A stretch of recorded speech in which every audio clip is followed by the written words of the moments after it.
Week 3. Week 2 was great. Great games played by everybody. All of that shit. Oh, fuck. Anyway, let's do it.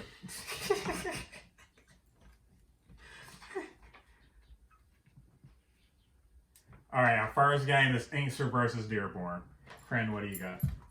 Once the tight end situation gets figured out in Inkster, I think the lineups stack up real well next to each other. Bunch of receivers on both the squads are going to command targets. Connor and Jacobs will almost just cancel each other out. They're going to have opportunities to explode this week. Losing Mostert for the week could have been detrimental, but McKinnon to slot right in, not miss a beat's huge. But all in all, the deciding factor for me is the quarterback play, and I'm not sold on Drew Brees this season. Dearborn. Yeah, I agree about the part with McKinnon coming in from Mostert. I think he's just going to pick up, right, like I said, right where they left off. Inkster had a close win last week, but I don't know if this week they're going to have enough firepower. And to echo what you said again, I really like the growing connection between Prescott and CeeDee Lamb, so I'm going to go with Dearborn. Our next game is Hale versus Wixom. Hale is going to get some of their players back this week from off injury, so I think that'll definitely help them out. Wixom, they're going to need some production out of Waller and Kittle. If they play, I think it'll definitely help. If they don't, it might be a little tough for them, but I got to take Wixom. I like if Galladay recovers from the hamstring, but even if he suits up, I have Wixom by a pretty large margin. All right, our next game is Shelby.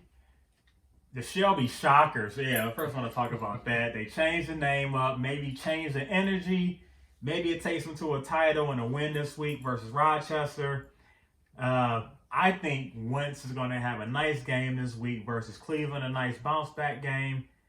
But I don't like Johnson versus Pittsburgh. Rochester, I like Wilson and Metcalf this week for sure. And I definitely like Taylor versus Jets. So I'm going to take the Napalms. Yeah, I agree. The Wilson-Metcalf connection's incredible. But Rochester's coming off that gut-wrenching loss last week. But I think they're in a great position to recover. Cooper's battling for targets with another young stud receiver. Ertz and Goddard are in a 40-60 target share now, with Goddard being favored. Then Wentz is always battling with an injury. The chips are stacked against Shelby this week. I have Rochester. Okay, next game is Beaver Creek versus the A2 Headhunters.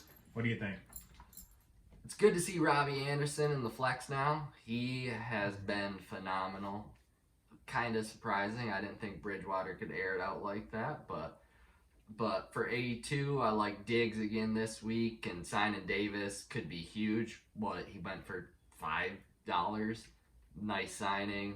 It could be huge if he logs the same amount of touches or even gets remotely close to Christian McCaffrey in his absence. But I keep waiting for Watson to make a couple huge plays, whether it be in the air or on the ground, and he's still just so lost without DeAndre Hopkins right now. But if Michael Thomas can miraculously come back this week, it could be close, but right now I have Beaver Creek winning. Yeah, A2 definitely needs Michael Thomas back in the lineup. Diggs had a big game last week. Is he going to be able to repeat that? I don't know. For Beaver Creek, I mean, you got Murray and Drake at home versus Detroit. We all know what that's about, so I'm taking Beaver Creek.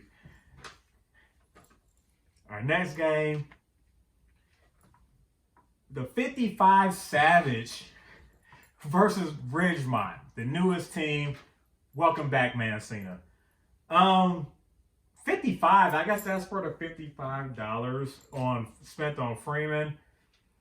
he has him on a bench. So I guess the $55 to spend on him passing out Gatorade to Zeke and Melvin Gordon this week.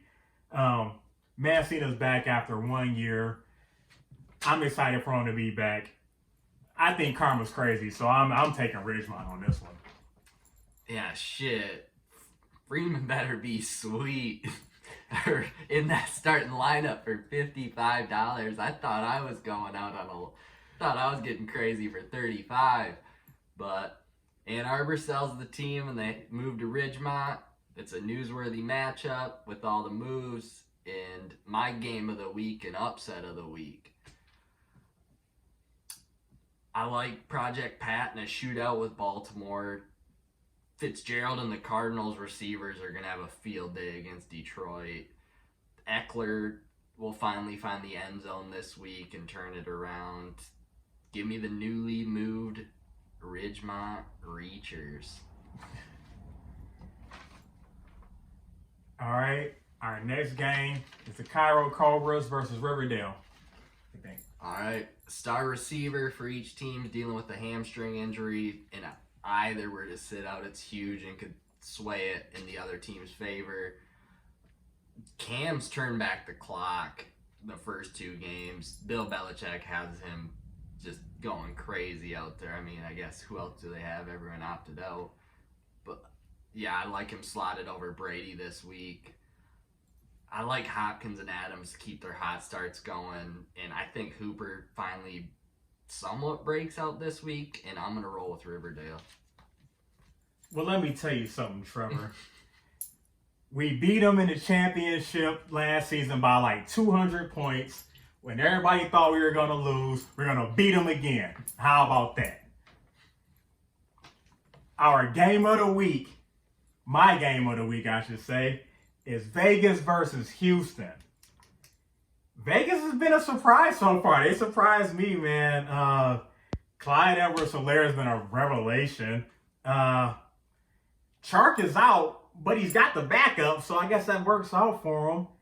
But I'm expecting a big game from the Cornells, man. I like McLaurin. I like Brown. But I'm going to take the Showers on this one. Got anything you'd like to say about your upcoming game this week? Shit, I don't even remember a bet I made with him, but he wanted to remind me as soon as that clock hit 0, so I'm out a few bucks to the Golden Showers, so I'm about to whoop his ass this week, even without Christian. And there you have it, folks. Week 3, good luck to everybody. See you next week. Cheers.